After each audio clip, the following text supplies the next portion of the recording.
only to migrate to cities and towns. A ray of hope appeared on the horizon. Dr. R.S. Praveen Kumar, the Karimnagar District Superintendent of Police, made it possible that where there is a will, there is a way. He encouraged the surrenders at will.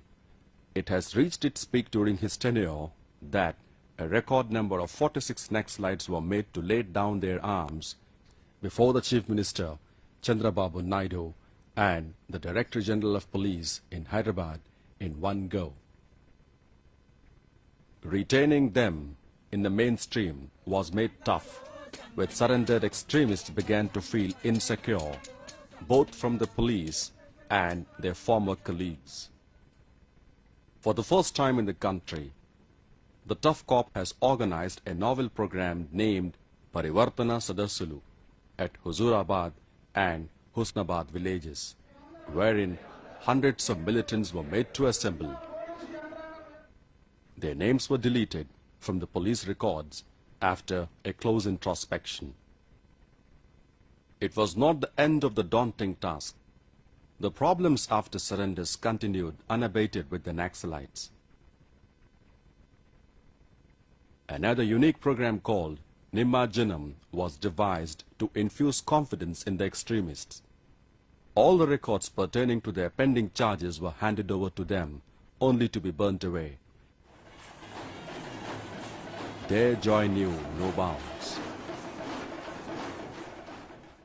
This exercise has changed the face of Karimnagar district. Ever since, all extremist groups began to feel isolated. The district corps went deep into the root cause of other social problems that has contributed to the growth of extremism.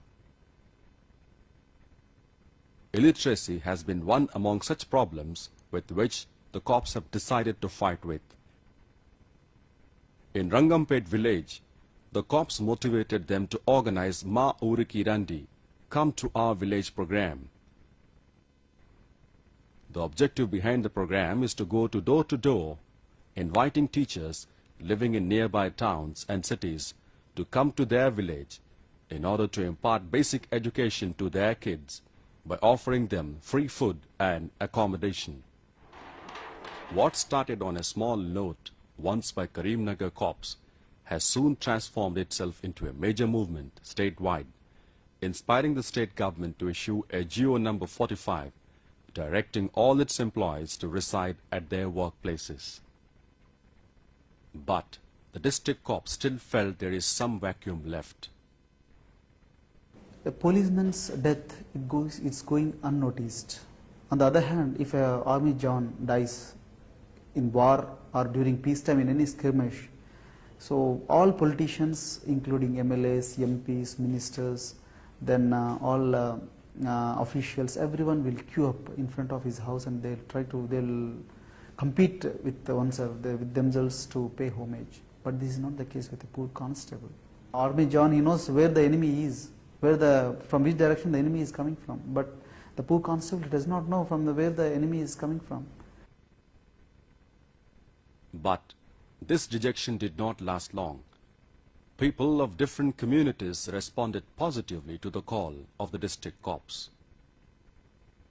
On the occasion of Martyrs' Day, for 3 days from October